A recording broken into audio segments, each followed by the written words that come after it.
जाती आल्या की त्यांचे झेंडे आले, झेंडे आले की त्यांचे रंग आले, त्या रंगाच्या छटा अजून गडद होऊ नये म्हणून समानतेवर आधारित युजीसीचे नियम हे महाविद्यालयांच्या विद्यार्थ्यांच्या आणि एकंदरीत सार्वजनिक सामाजिक जीवनाच्या हिताचे असावेत. जातीवाद नसला पाहिजे, धार्मिक भावनेचा उच्छाद नसला पाहिजे, सगळ्यांनी एकतेच्या सूत्रात आयुष्य जगलं पाहिजे आणि चांगलं शिक्षण घेतलं पाहिजे. विद्यापीठांनी किंवा महाविद्यालयांनी सुद्धा तशीच पिढी घडवली पाहिजे. एससीचे असतील, एसटीचे असतील किंवा ओबीसी प्रवर्गातले असतील, खुल्या प्रवर्गातले असतील किंवा मायनॉरिटी मधले असतील, ही सगळी मुलं फक्त शिक्षण एकी शिक्षण किंवा प्रतिनिधित्व किंवा समान संधी या सगळ्या गोष्टीशी निगडीत जीवन जगावेत हा उद्देश युजीसीचा होता. परंतु संविधानाच्या ढाचेमध्ये समानतेच्या, प्रतिनिधित्वाच्या आणि खास करून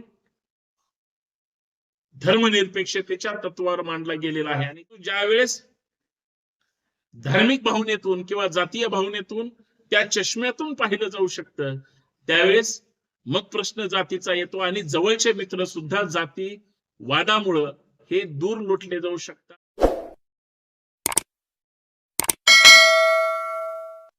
युनिव्हर्सिटी ग्रँड कमिशन अर्थात युजीसी अंतर्गत equity in higher education institutions regulation act 2026 नुसार विद्यापीठांअंतर्गत महाविद्यालयांमध्ये जे काही जाती मजबूत करण्याचं किंवा ठराविक जातींनाच प्रतिनिधित्व देण्याचं, जात अजून घट्ट होईल अशा पद्धतीनं वागण्याचं किंवा ओपन खुल्या प्रवर्गातल्या मुलांना, खास करून पुरुष मंडळींना युजीसीच्या नवीन कायद्यानुसार त्यांच्यावर अन्याय होतोय, त्यांच्यावर बर्डन येतोय किंवा अजून एका बाजूला जिथं जातीच्या भिंती मजबूत होत असताना त्या समानतेच्या आधारावर वादविवाद किंवा इतर गोष्टी ह्या कमी स्वरूपात झाला पाहिजे. माणूस म्हणून सगळ्यांनी जगलं पाहिजे, समानतेच्या आधारावर शिक्षण प्रणाली चालली पाहिजे. विद्यापीठांमधून अर्थात प्रत्येक विद्यापीठ हे ज्ञानाचं केंद्र असतं आणि महाविद्यालयाच्या माध्यमातून त्यांना एक उत्तम दर्जाचं शिक्षण, चांगल्या सुविधा आणि विद्यार्थ्यांमध्ये समानता निर्माण व्हावी हा खरं तर शिक्षण संकुलांचा उद्देश असतो. परंतु या सगळ्या गोंधळामध्ये सेक्शन 3C अंतर्गत जे काही युजीसीनं नियम घालू किंवा नियम लागू करण्याचा प्रयत्न केला होता तो इथल्या विद्यार्थ्यांवर किंवा विद्यार्थिनींवर लादण्याचा प्रकार होता आणि या विरोधात काही मुलं माननीय सर्वोच्च न्यायालयापर्यंत गेली आणि युजीसीनं जी काही नवीन नियम त्या ठिकाणी नियमावली तयार केली होती त्याच्यावर आक्षेप घेतला आणि जी नियमावली केली होती त्याला स्टे देण्यात आला. परंतु युजीसी याच्यामध्ये त्यांचा काय उद्देश होता? मुळात कुठल्याही नियमांवर आक्षेप घ्यायचा असेल तर अगोदर ते नियम समजून घेतले पाहिजेत आणि नियम असे होते, एससी असतील, एसटी असतील किंवा ओबीसी असतील यांनाच जास्त मूलभूत हक्क अधिकार मिळतील, त्यांनाच प्रतिनिधित्व मिळेल. परंतु एका बाजूला जाती अंताची किंवा जात विरहित शिक्षण प्रणाली असली पाहिजे. जे आरक्षण घेतात किंवा जे आरक्षणाच्या चौकटीमध्ये येतात त्यांना प्रतिनिधित्व आहे म्हणून त्यांना आरक्षण मिळतं. परंतु आरक्षणाच्याच किंवा जातीच्याच भिंती अजून गडद करून इतरांमध्ये त्यांच्याविषयी द्वेष भावना निर्माण होऊ शकते अशा पद्धतीच्या धोरणाच्या विरोधात विद्यार्थी त्या ठिकाणी होते. एका बाजूला युजीसीनं केलेले नियम जरी मजबूत असले, कारण विद्यापीठ स्तरावर एससीचे असतील, एसटीचे असतील किंवा ओबीसी प्रवर्गातले असतील, खुल्या प्रवर्गातले असतील किंवा मायनॉरिटी मधले असतील, ही सगळी मुलं फक्त शिक्षण एकी शिक्षण किंवा प्रतिनिधित्व किंवा समान संधी या सगळ्या गोष्टीशी निगडीत जीवन जगावेत हा उद्देश युजीसीचा होता. परंतु एका बाजूला युजीसीचं काही अंशी म्हणणं जरी सकारात्मक असलं, चांगलं असलं, जातीवाद नसला पाहिजे, धार्मिक भावनेचा उच्छाद नसला पाहिजे, सगळ्यांनी एकतेच्या सूत्रात आयुष्य जगलं पाहिजे आणि चांगलं शिक्षण घेतलं पाहिजे. विद्यापीठांनी किंवा महाविद्यालयांनी सुद्धा तशीच पिढी घडवली पाहिजे, हा जरी उद्देश असला तरी परत तुम्ही हा ओबीसीच आहे, हा एससीच आहे, हा एसटीच आहे, हा याच प्रवर्गाचा आहे, हा आरक्षितच आहे म्हणून त्यांना जे काही ओपन केलं जातंय, अर्थात त्यांना उघड्यावर आणलं जातंय, तिथं मात्र जे खुल्या प्रवर्गात येतात, जे खुल्या प्रवर्गातून प्रतिनिधित्व करतात, त्यांना मात्र विनाकारण द्वेष भावना निर्माण होऊन एकमेकांविषयी तिरस्काराच्या भावना त्या ठिकाणी निर्माण होऊ नये म्हणून माननीय सर्वोच्च न्यायालयाने युजीसीचे नियम जरी विद्यार्थ्यांच्या आणि विद्यापीठाच्या महाविद्यालयांच्या एकंदरीत समान रचनेमध्ये तिथलं वातावरण चांगलं राहावं या उद्देशानं जरी असले तरी जाती आल्या की त्यांचे झेंडे आले, झेंडे आले की त्यांचे रंग आले, त्या रंगाच्या छटा अजून गडद होऊ नये म्हणून समानतेवर आधारित माननीय सर्वोच्च न्यायालयाने युजीसीच्या त्या निर्णयाला स्थगिती दिली. पण चर्चा देशभर झाली.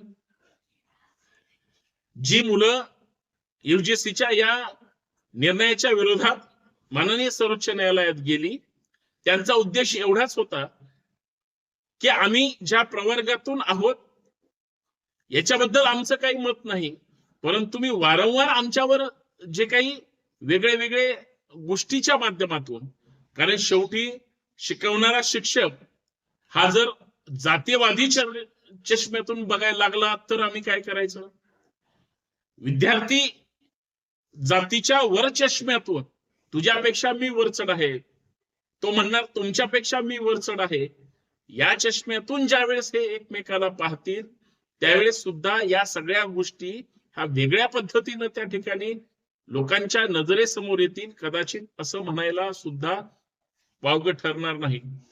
कारण जरी विद्यापीठाचा उद्देश हा चांगल्या शिक्षणाचा आणि चांगली यंत्रणा राबवण्याचा असला तरी वेगळ्या वेगळ्या विचारधाराची माणसं ज्यावेळेस विद्यापीठात बसतात, विद्यापीठाच्या माध्यमातून महाविद्यालयात बसलेले असतात किंवा त्यांच्यावर कंट्रोल असतो, त्या त्या विचारांच्या लोकांना तिथं सपोर्ट केला जाऊ शकतो.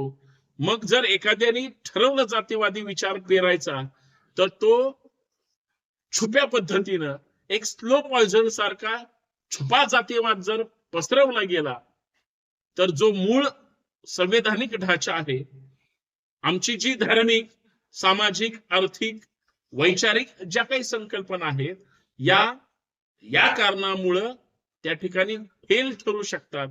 संवैधानिक मूल्य जी आहेत, धर्मनिरपेक्षतेचं तत्व असेल, समानतेचं तत्व असेल, कारण एकंदरीत इक्वॅलिटी ही आमच्या विचारांशी संबंधित असली पाहिजे, आमच्या एकंदरीत सगळ्या गोष्टीशी संबंधित असली पाहिजे आणि त्या ढाच्याला तडे जाऊ नये म्हणून कदाचित माननीय सर्वोच्च न्यायालयाने याचिकाकर्त्याचं म्हणणं समजून घेतलं असावं. पण या सगळ्या गोंधळामध्ये प्रत्येक विद्यापीठांमध्ये किंवा देशामध्ये युजीसीच्या विरोधात जो काही गदारोळ निर्माण झाला, युजीसी सुद्धा एक स्वायत्त संस्था जरी असली, युनिव्हर्सिटी ग्रँट कमिशन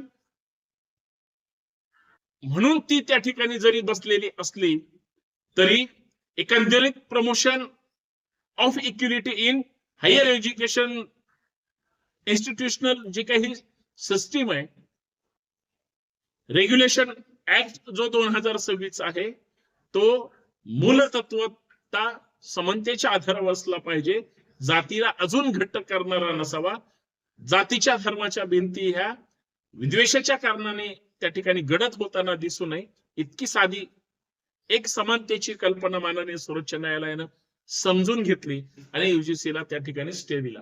मित्रांनो, विद्यापीठ असेल, सरकार असेल, एज्युकेशन पॉलिसी असतील किंवा एकंदरीत सगळी सिस्टीम असेल, सगळे हे कायद्याच्या अंगाने त्या ठिकाणी पाहत असतात. पण ज्यावेळेस तिथं राबवणारी माणसं एका विशिष्ट वर्गाची, एका विशिष्ट विचारधारेची असतील तर त्याच्या प्रतिबिंबित आरसा जो आहे तशीच प्रतिमा जर खाली उतरत गेली, पर्क्युलेशन तसंच झालं, तर मला असं वाटतं परत एकदा राजकीय आखाडे व्हायला किंवा विद्यापीठांमध्ये किंवा महाविद्यालयांमध्ये धार्मिक, राजकीय किंवा इतर गोष्टीचे वाद निर्माण करायला किंवा तसे उकरून काढायला या सगळ्या गोष्टी कारणीभूत असू शकतात. कारण जी एक तरुण पिढी महाविद्यालयाच्या परिवारामध्ये सामील झालेली असते, महाविद्यालयांमध्ये प्रवेश घेतला म्हणून ती समाविष्ट झालेली असते, ह्या सगळ्या कोऱ्या पाट्या असतात.